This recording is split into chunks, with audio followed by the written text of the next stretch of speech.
Okay, some of the responses I received on the issue about the virgin birth says it has to be a miraculous virgin birth because that's why Matthew's quoting and citing Isaiah 7 verse 14. Therefore, since it says almah, and therefore since they believe or think they have proof that it meant a virgin, therefore it had to be intended to be a virgin birth, and therefore Jesus has to have a virgin birth because of the translation issue. So because it means virgin, almah means virgin, supposedly in Hebrew, it must have been a virgin birth. So let's take a look at that. And we're going to look at a actual, what is a very authoritative article. And I'm going to read basically this article to you. And then I think you'll see that this answers every single point. Okay. And it's from the Jewish Bible Society.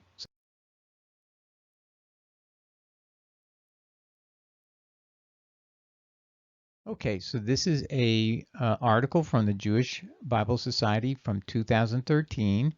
It's written by Clifford Hubert de Rousseau, and his biography is in the on the first page at the bottom of the article. So I cropped it out here.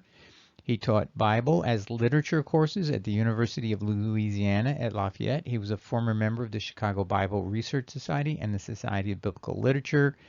He now lives in Istanbul, Turkey. It sounds like he was a professor who was accepted for his ability to know Hebrew and the Bible and spent his life at it. So doesn't seem to be on any particular party line.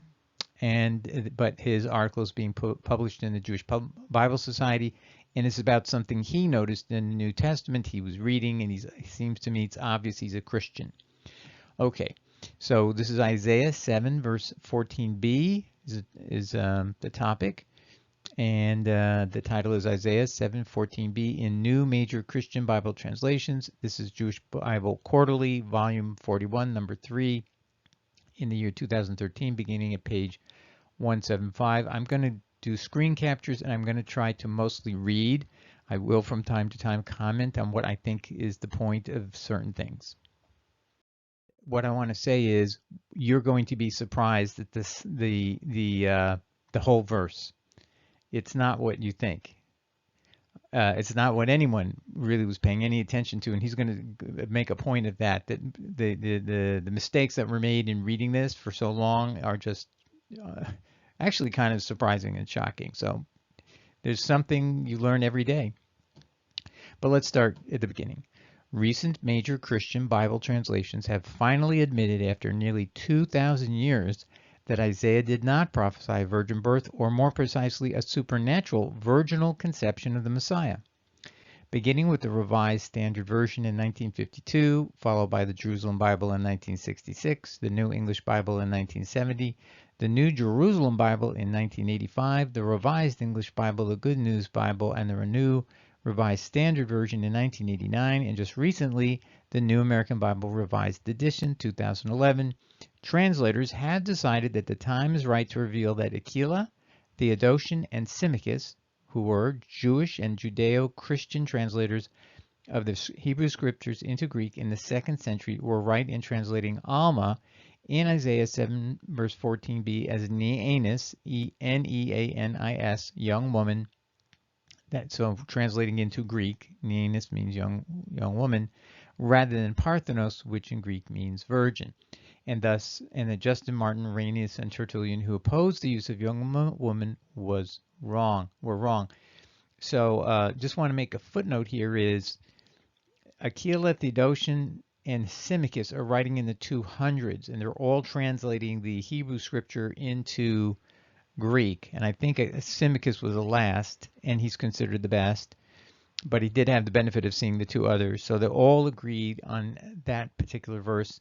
Symmachus actually came out and was asked to address the Ebionite position, that this idea that Isaiah 7:14 said the word virgin, they had him tell the world, no, that's not what it is.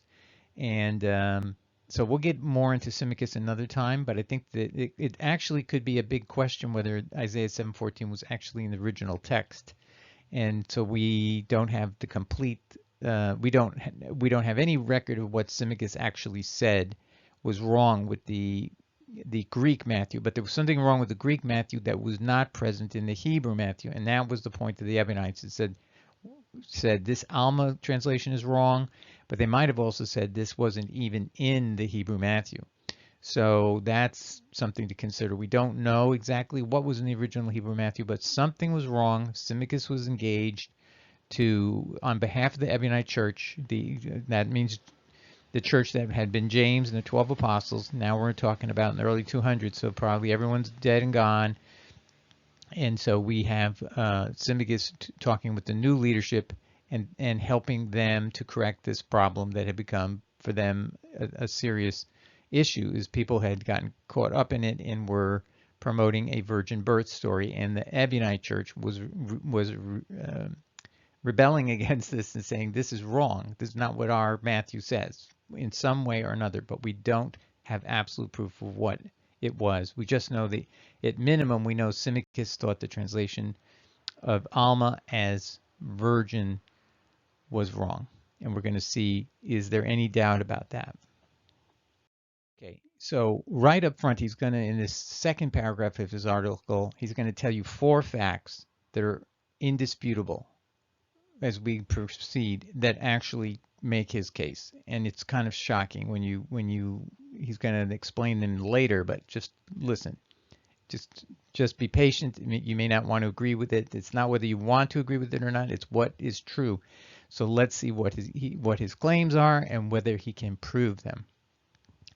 An examination of the complete text and context of Isaiah 7 verse 14b in the original Hebrew, rather than the Greek of the Septuagint, that not only confirms that almah, or almah, that means the almah, has been mistranslated as the virgin or a virgin, but that harah, so that's one mistranslation. It's not, he's saying, number one, almah has been mistranslated as virgin. That's his point 1. Point 2, this is something we don't even know about.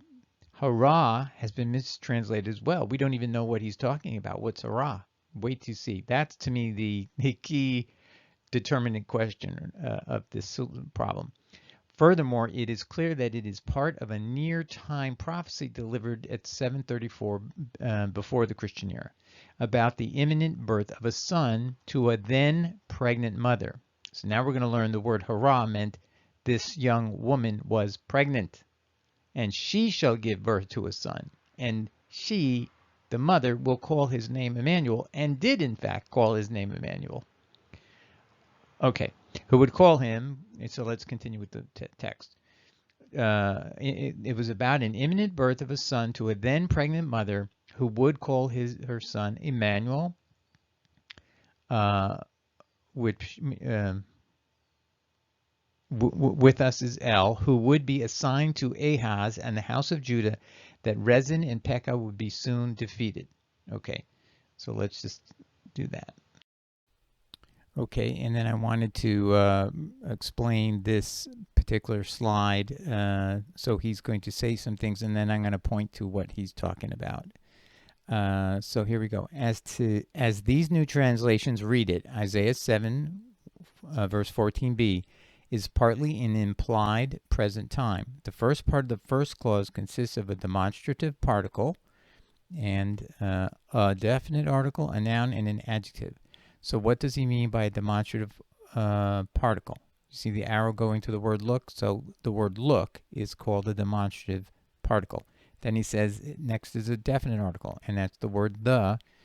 The next word is a noun, and what we translate as 2 words, young woman, is a single noun, and that's what he's contending is almah. And the next word that we don't normally nobody pays attention to, and this is what's so surprising and shocking, is the word for pregnant. So the woman was a young woman who was pregnant, who obviously couldn't be a virgin because of the next word. How did everybody miss this? Okay. This is a common construction in Hebrew, meaning the word use of a demonstrative particle with a definite article, a noun, and then an adjective. And why is that important? Because in English, we supply a context-dependent form of the linking verb to be. So we would say, look, the young woman is pregnant. So when it says the young woman pregnant, you need to know in Hebrew, you would imply the is there. So maybe that's why people thought they could just kind of dismiss the last word. It just says a young woman pregnant. It's like, what does that mean? Well, he's saying if you know Hebrew, you supply the is between the word young woman and pregnant. So he's trying to make that point. So that seems valid to me, even though I don't know Hebrew. In English, we supply that. Okay. So then he's going to begin the next sentence. If the almah pointed out was already pregnant, harah. Now we'll go to the next slide. So he's saying if the almah was already pregnant, then the sentence continues. This automatically rules out the claim that Isaiah was prophesying about a distant future virginal conception. Jewish tradition unanimously agrees that Immanuel was a contemporary of Isaiah, and this is clearly indicated by Isaiah 7:16. So this is a person who's going to be born, and then will have, and did have this name, Immanuel. And then he goes on. Young woman and virgin were not synonyms in ancient Judaism, when it was common for a 12-year-old girl to be married and become pregnant. There is no indication in the oracle that this young woman is not pregnant through normal intercourse with a man. Harah, too, has been translated imprecisely. There is in fact no verb in the first clause. It does not say the almah shall conceive. The RSV, which translated almah correctly in 1952, mistranslated the adjective harah, pregnant, as, quote, shall conceive, and moreover failed to translate the definite article and used the indefinite article instead. Behold, the young woman shall conceive and bear a son. So that's the RSV. This translation of the adjective harah, the fourth word in the first clause as the verb conceive, began in the Vulgate. Jerome, and the Vulgate would be 405 AD. Or actually, yes, the Vulgate was published in 405 AD. Jerome, despite the fact that he learned Hebrew from a Jewish teacher and made his translation of the Hebrew Bible into Latin from the Hebrew text, not the Greek Septuagint, translated thus, ecce virgo concipiet et pariet filium et vocabitur nomen eius Immanuel. Behold, the virgin shall. So I brought down the whole Latin phrase so you could see it again. Behold, the virgin shall conceive and shall bear a son. This is Jerome's version. And his name shall be called Immanuel with an E. Pay attention to that, please. The NRSV corrected these items in 1989, and it reads, quote, look, the young woman is with child, end of quote. With child, an archaic prepositional phrase, renders harah, the present tense copula, is supplied, and the definite article is restored after being overlooked for centuries. The NRSV has the sixth word of this compound clause in the Hebrew in the future tense, quote, look, the young woman is with child and shall bear a son. The word yoledet is an active participle. Now he's talking about a Hebrew term, I can tell. Okay, and can be translated is bearing, giving birth to. So he's saying that yoledet in Hebrew is an active participle, I guess, just like Greek or in Latin as well. It has an active, present, ongoing kind of tense. So he says it can be translated is bearing, giving birth to. It signifies, in this case, a very near-term event, and thus can also be rendered, quote, about to give birth to. The NABRE reads, quote, the young woman, pregnant and about to bear a son, shall name him Immanuel. But why Immanuel with the letter E, the Greek form, rather than Immanuel, which is the Hebrew form? In a footnote, we are informed that Immanuel with an E means with us is God. That is correct. I mean, that's what it means. Immanuel with an I, properly Immanuel, is a verbless clause functioning as a name and consisting of a preposition, a pronoun, and a noun. As in the first clause of the prophecy, the young woman is pregnant, a form, we'll go to the next slide, a form of the verb to be must be supplied. Yet the NABRE failed to supply the verb is in the first clause. Harah and yoledet are not attributives here, but predicates. Furthermore, the second conjunction, ve, before karat, she shall call, is omitted. The correct translation is, quote, look, the young woman is pregnant and about to bear a son, and she shall call his name Immanuel with an I. It's important. Okay, so we'll continue. These multiple mistranslations of the Hebrew text beginning in the LXX or the Septuagint, that's the Greek translation. I presume he means the 257 BC translation. I'm not certain. Instead of the Christian Septuagint. So I'm just assuming it's the Ptolemaic Septuagint of 257 BC from Egypt. So these multiple mistranslations of the Hebrew text beginning in the Septuagint caused it to be misinterpreted for centuries in Christianity. In inordinate focus upon only two words in the prophecy in the Greek version, parthenos for virgin, and Immanuel with an I, the one is a proof of the virgin birth traditionally, that Mary was a virgin ante partum in part 2, before getting together. That is before the birth, during the birth, and other as a proof that the child to which the prophet refers would be God incarnate, a paradoxical God-man, led to a neglect of the rest of the words in the text, starting with a definite article. In other words, he's saying everybody kept just looking at the word, virgin and Immanuel, and they're ignoring the fact that it says she's pregnant. She's about to give birth. Okay, but this has changed in recent scholarship. The Jerome Biblical Commentary, a first-class work of modern Catholic biblical scholarship, which Raymond Brown, the Vatican II Peritus, edited along with Roland Murphy and Joseph Fitzmyer, declares, quote, a critical examination of Isaiah 7 verse 14 gives no evidence that Isaiah was thinking of Jesus' conception. Isaiah does not speak about a virgin.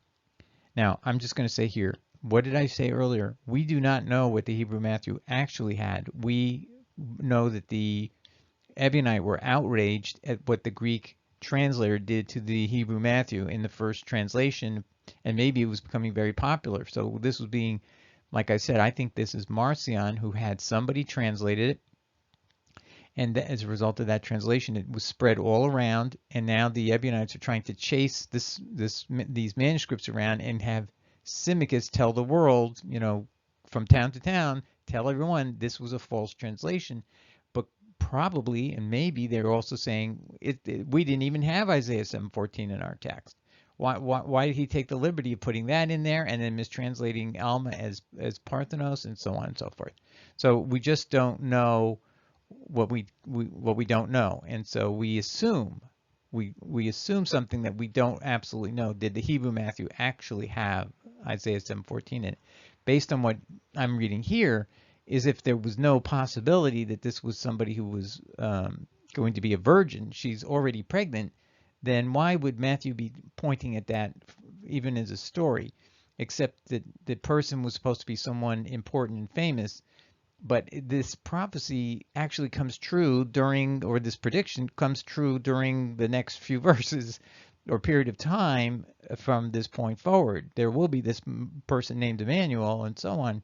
So why would he do that? And a good point you're going to see later, a Jewish commentator will say, then why didn't she name him Immanuel? If this is the prophecy, it doesn't come true because she names him Yeshua, which is totally different than Immanuel. See, so that's actually like duh, of course. So that's why I really don't think it's in the Hebrew Matthew because it only would make sense if Mary called the child Immanuel. Then you could say the prophecy came true. Otherwise, it didn't. It's sort of like, that's one of those details we just say, well, I guess Matthew must have some idea that Immanuel doesn't mean that you have to call him that. Yet that's what the prophecy, what is said here is that she calls him that. And you're going to see he's going to make a big point that what it says in Hebrews, she shall call him that. And in the mistranslations from the Christian text, it's that they will call him Immanuel. So that would be, we would just be looking at us. We as Christians could call Jesus Immanuel, God with us, right? But what it actually says in the Hebrew, he's going to point out, is she shall call him Immanuel, the mother. And so that didn't come true. So this is where I'm getting at. My point is the evidence is stacking up that this is not original. Matthew did not say, did not even have Isaiah 7:14. This was the creative genius of the Greek translator, who I believe, as I've already said, I think it was Marcion who made this change to harm Christianity. Okay, so let's continue. A critical examination of Isaiah 7:14 gives no evidence that Isaiah was thinking of Jesus' conception. Isaiah does not speak about a virgin. It is not clear that he's referring to a future conception at all. And the whole import, next. And now we have to kind of go back and remind you what was said. And Isaiah was not thinking of the whole import of Jesus' conception. He wasn't thinking of that. Isaiah does not speak about a virgin. It is not clear that he's referring to a future conception. And the whole import of the scene in chapter 7 of Isaiah implies that the birth will take place around 734 BC. And clearly Matthew's interpretation of Isaiah is more than literal. And so he's quoting someone, and so that means it's more of a non-literal, don't take this seriously.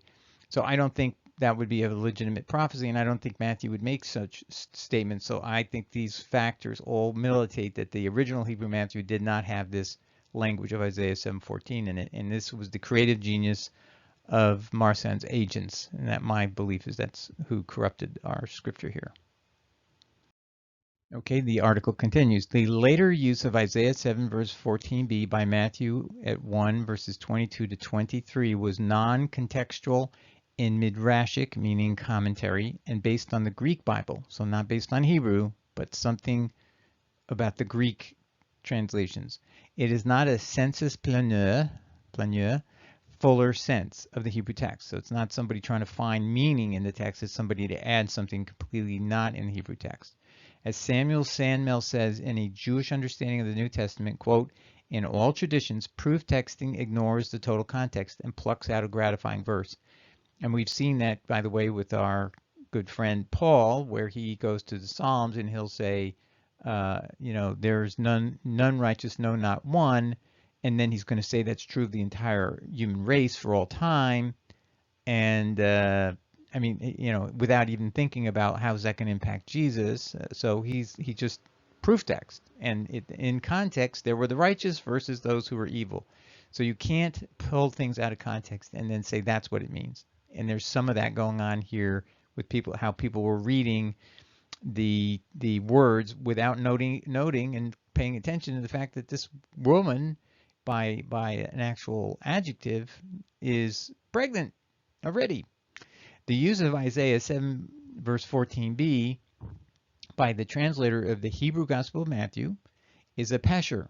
So I really appreciate that he says it's not in the original Hebrew Matthew. It's somebody doing a commentary on the Hebrew Matthew. Now, that's being generous.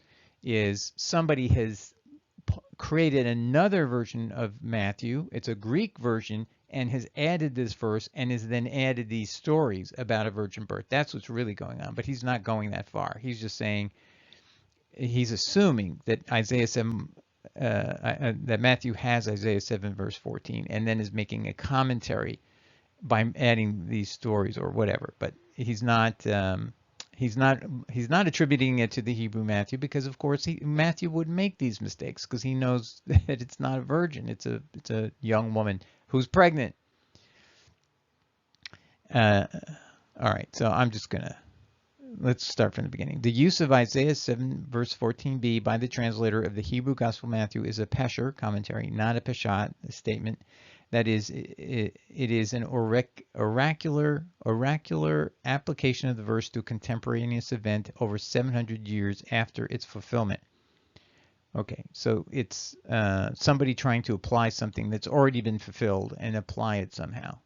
It is not the plain meaning of the text in context. While a pesher is legitimate as long as it is recognized as a pesher, meaning commentaries are commentaries. They're not authoritative, inspired works. They're just simply a commentary on a passage that isn't inspired. And he's saying, to that extent, take it as you want.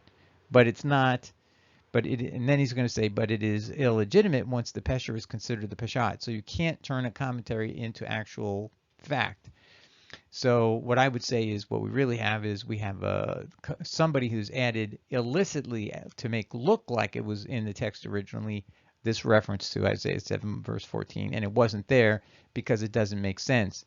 Because what it really does require is Mary would have had to name Jesus Immanuel, because you're going to see that's what it further goes on to say. She calls him Immanuel, not they will call him Immanuel. She does it.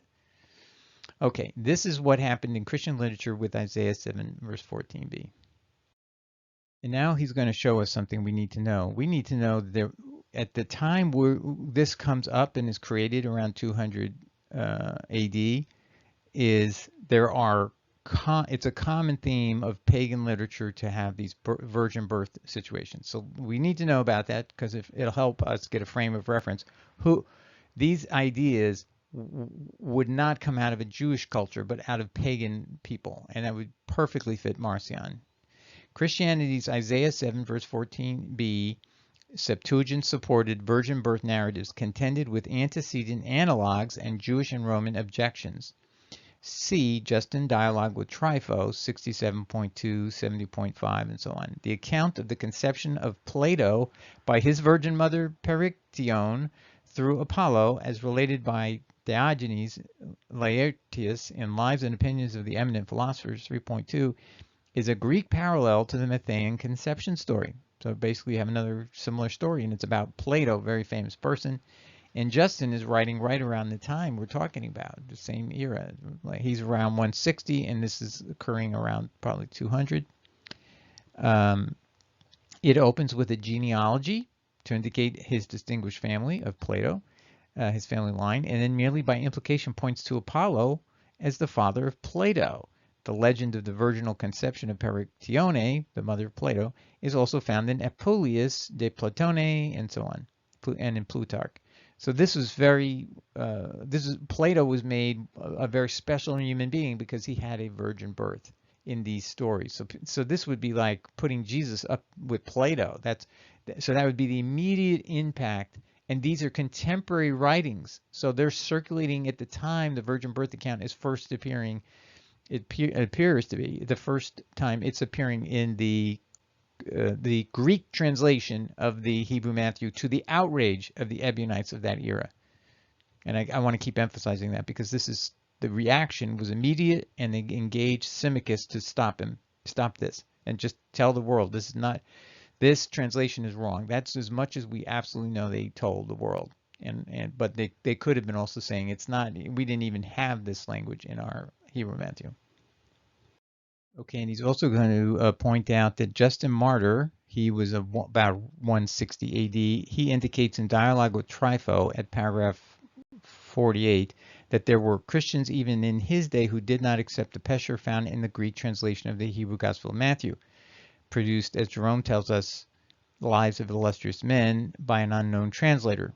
So he's mentioning another fact, which is Jerome does tell us the Hebrew Gospel of Matthew was translated, and Jerome gives a great deal of legitimacy to that Hebrew Matthew, and he uses it as a corrective, and he mentions and quotes it 22 times in his commentary on the Gospel of Matthew as a way of knowing the original meaning behind passages and words, because he knows Hebrew, and he's using the Hebrew Matthew to help enlighten us about and to explain his translation of the Greek into Greek of the Matthew.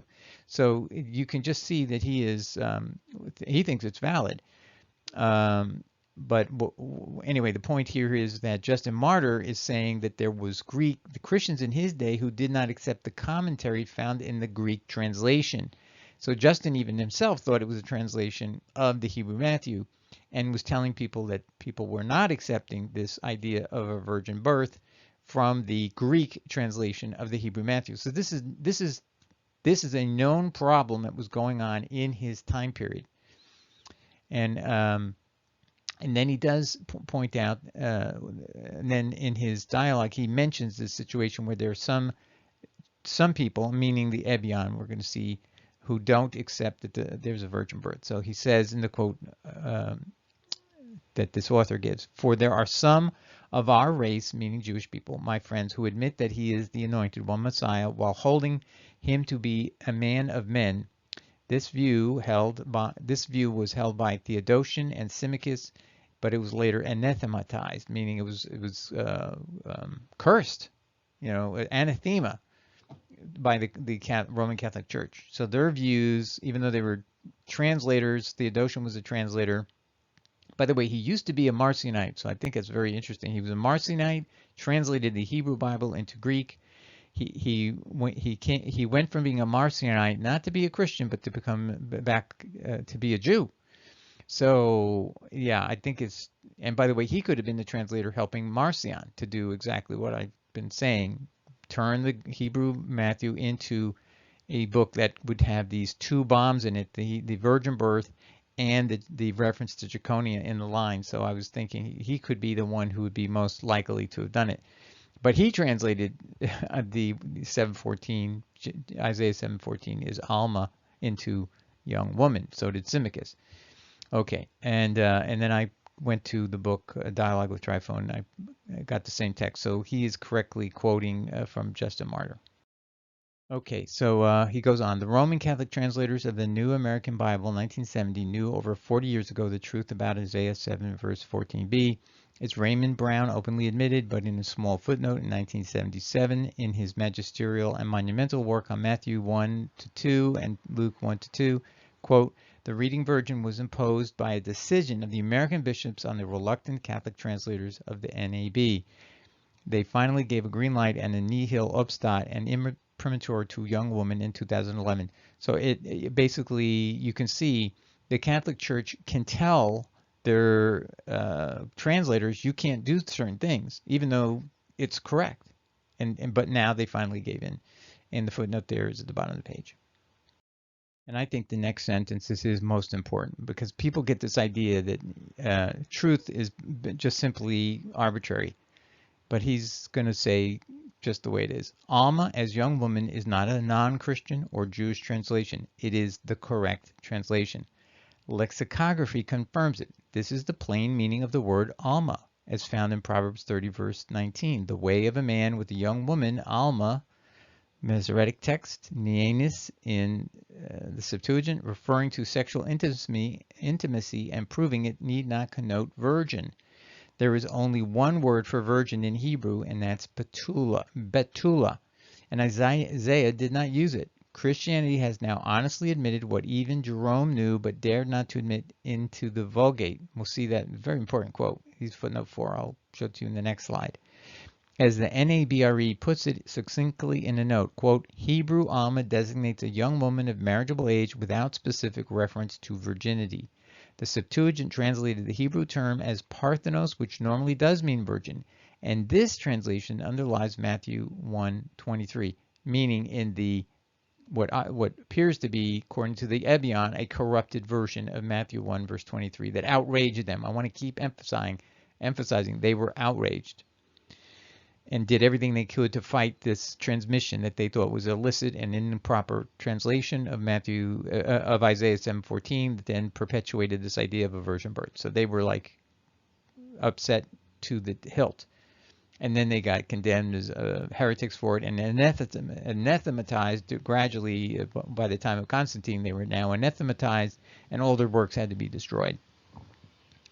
In other words, the Septuagint translation uses a word that signifies something which the Hebrew word does not, and the Greek Gospel of Matthew based its proof from prophecy upon a term which Isaiah did not use. So that again supports what I'm saying, that someone like Marcion went in and corrupted our text, and maybe he used Theodotion to do it, and to do that hard work of making a full translation. Here's that footnote 4 from Jerome, and you can see he's going to concede the point. He really knows he's the truth. Adversus Iovinianum 1:32, quote, I know that the Jews are accustomed to meet us with the objection that in Hebrew the word alma does not mean a virgin but a young woman, and to speak truth, a virgin is properly called betula. Tells you a lot, doesn't it? Now he's going to tell you about there were some Jewish Christians, unlike what Justin was talking about, which Justin was talking about the Ebionites won't accept. That was a virgin birth possibility in Isaiah 7, verse 14. He's going to say there are some that do that, and this is his commentary on them. The Jewish Christians who accepted the Greek Gospel of Matthew and its use of the Septuagint translation of Isaiah 7, 14b were evidently Greek-speaking or Hellenistic Jews who did not carefully check the Septuagint against the Hebrew of Isaiah. In other words, they were sloppy and they didn't care. The Isaiah 7 verse 14 Septuagint at Matthew 1 verse 23 is a mistranslation and misquotation of Hebrew Isaiah 7:14b. As simple as you can get. Point blank. That's a key sentence. The great Isaiah scroll discovered among the Dead Sea Scrolls in 1947 confirms that the Hebrew almah of Isaiah 7:14b is correct and has not been changed in the course of Judaism's controversy with Christianity. Now here is the gold, where he's proven his case, I think, very well to me, but now he's going to actually prove that it was always the case, meaning he didn't just make this up. This was well known long before. Isaac ben Abraham of Troche in the 16th century, means sometime in the 1500s, writes the following, and it's going to be just what we were reading. In his Izuk Emunah, Faith Strengthened, Part 2, Chapter 2, he states, quote, "We have had frequent occasion to speak of the method employed in the New Testament and other Christian works of citing from our scriptures certain passages which on careful examination have no reference whatsoever to the immediate subject. Thus they quote also the passage from Isaiah 7 verse 14, Behold, almah, meaning young woman and not virgin, is with child and about to bring forth a son. The prophecy was given to Ahaz, king of Judah, in order to allay his apprehensions regarding the two kings who would come to wage war against Jerusalem. How could Ahaz receive consolation from prophecy, the fulfillment of which he would not live to see?" In chapter 3, Troche completed his discussion of the quotation in Matthew 1, verse 23 with these words. The English version of Matthew 1:23 has, "And they shall call his name," next slide, "and they shall call his name Immanuel," with an E, but in the Hebrew original we have Vekarat, "and she shall call." It is also a striking fact that the name Immanuel was not given to Jesus by the Virgin. I mean, doesn't that make sense, ladies and gentlemen? He's saying it was mistranslated that they shall call, but it really was she shall call, and therefore it's shocking that Mary does not name the child Immanuel. And he's right. You see, so the little nuance of that, just little bit, is enough to show you that there was an inconsistency that has been missed, that the translation has been wrong and corrupted at the same time. It is also a striking fact that the name Immanuel was not given to Jesus by the Virgin, nor do we find that the Immanuel mentioned in Isaiah was ever considered to be the Messiah. There, in plain and simple language, this is now back to the author. There, in plain and simple language, was the correct translation of all of Isaiah 7:14b, and I put in there in the 1500s. Everything the scholars now realize is true. It was already explained by one of these rabbis long ago. This is humorous. We're getting near the end here. Ulrich Luz, in his commentary on Matthew, writes, Luther declared his willingness to pay the stubborn, condemned Jews, he's an anti-Semite up the yazoo, 100 guilders if almah in Isaiah 7 verse 14 really means young woman and not virgin. And then Ulrich Luz says he owes them. Yes, he does. So we've reached the last part of his article and the end of this episode, and we'll read what he says and then close. Isaiah 7 verse 14b in recent major Christian Bible translations spells the denouement of the ad infinitum almah betula parthenos neanis debates between Jews and Christians. This is good news. Yes, it is good news. We now know that Isaiah 7 verse 14 is not a prophecy about a virgin. It is about a young woman who's pregnant, who's about to have a child, and she will name that child Immanuel, and she actually did, and it's a real person, and the prophecy's already been fulfilled, and nobody has thought that person was Messiah, so why do we think Jesus was Messiah? So whoever thought of this Isaiah 7:14 and applying it to Jesus was not likely Matthew. Would he make such a blunder? And would he not know all these histories? So it had to be someone like Marcion, and maybe someone working in cahoots with him, or he has a lot of bucks. He might have hired Theodotion to do translations, and Theodotion says, whatever you want, just pay my bills. But somebody who's like Marcion could do this, and he's corrupt, and he's willing to destroy the messiahship of Jesus. Because remember, Marcion believes Paul is the only apostle, but he doesn't believe Jesus is Messiah. This is the irony of him.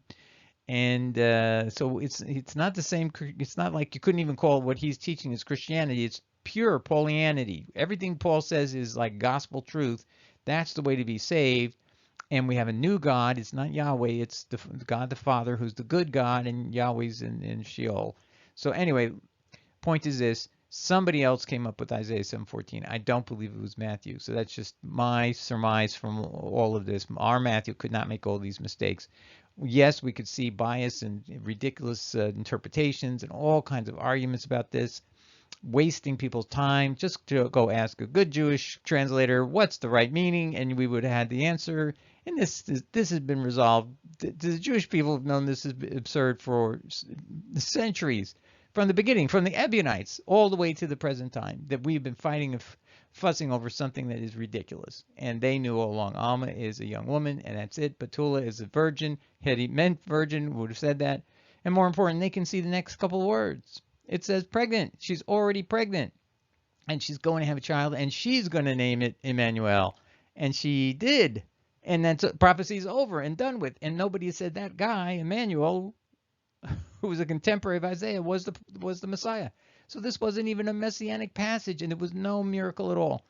So I pray to God we can just close the book on that and just accept the fact that this was not what it meant. And that means the virgin birth story is a concoction by some creative person who pulled the wool over Gentiles. Got to remember, this kind of knowledge that we're using, how are we even finding out today?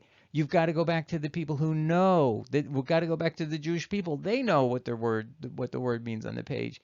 But the Gentiles, you can fool us all day long. You can do people sent me Bible dictionaries from Christians saying, well, it also means virgin. It means young woman, yes, but it also means virgin. See, so you're wrong, Doug. It doesn't necessarily mean young woman. But now we know when we're talking to the Jews, what's the answer? It only means young woman. It has no particularity of implying that it was a virgin. Okay? And it doesn't mean she couldn't be a virgin, but that's not what it's meaning. If you wanted to say she was a virgin, and that's the key that would make it prophetically important, you would use the word patula. But it didn't. And that's significant. And they know that. But you have been brainwashed, and this is our Christian. Think about it. The same people who give us Paul give us this Christian definitions and word meanings that are false to perpetuate lies that were built into our Bible to perpetuate other lies that they find very suitable for their doctrine that Jesus is God from birth. And that is inimical to Christianity, that Jesus is not able to fulfill the prophecy of Samuel, that he was a child who could do wrong, sin from a little child. He can sin there, which God says there's no attribution of guilt to a child until he reaches an age of consciousness. And that comes from the whole thing of the Exodus, and the children don't get blamed for whatever their adult parents did, and they are considered innocent, and they have to wander in the desert so many years. It's something Jewish people knows how to calculate it. But the point is this: we need to just face facts, stop relying upon things that. If a Christian commentary is trying to tell you what the Jewish people mean by a word, don't believe them, but trust the Jewish people are going to know what their own word means. And the other thing here is you had 3 translators contemporaneous with this event, Theodotion, Aquila, and Symmachus, all agreeing that it didn't mean virgin and it meant almah. They weren't saying it could mean virgin sometimes. They said it didn't mean it at all, just like we're hearing now. So there's nothing been changed in the Jewish position all these centuries, 2 millennia. But you just simply find there's more refinement to claim, oh, yes, yes. And one last thing, I went to a Sunday school lesson and a long time ago at a church nearby here, and I thought, I'm going to get some information. You can't be harmed by going to the Sunday school and listening. What do you think they said about this? Oh, it's now well known. Christian scholars have proven that the word almah also meant virgin, and so and they're even warning you. You're going to hear that it doesn't mean virgin at all. But Christian scholars have proven it does mean virgin, and it doesn't mean virgin. It didn't mean virgin then. And in context, the woman was already pregnant, and it says that in the Hebrew. So a young woman who's pregnant is about to give birth is what it actually says. When you read all the words and you get an expert to read all the words, that's what it meant. So it was beyond doubt it wasn't a prophecy of a virgin birth when you read all the other words in the same sentence and you put it in context of the actual birth of a person who was then named Immanuel. Okay, God bless. I hope this helps everybody. Ciao, bye.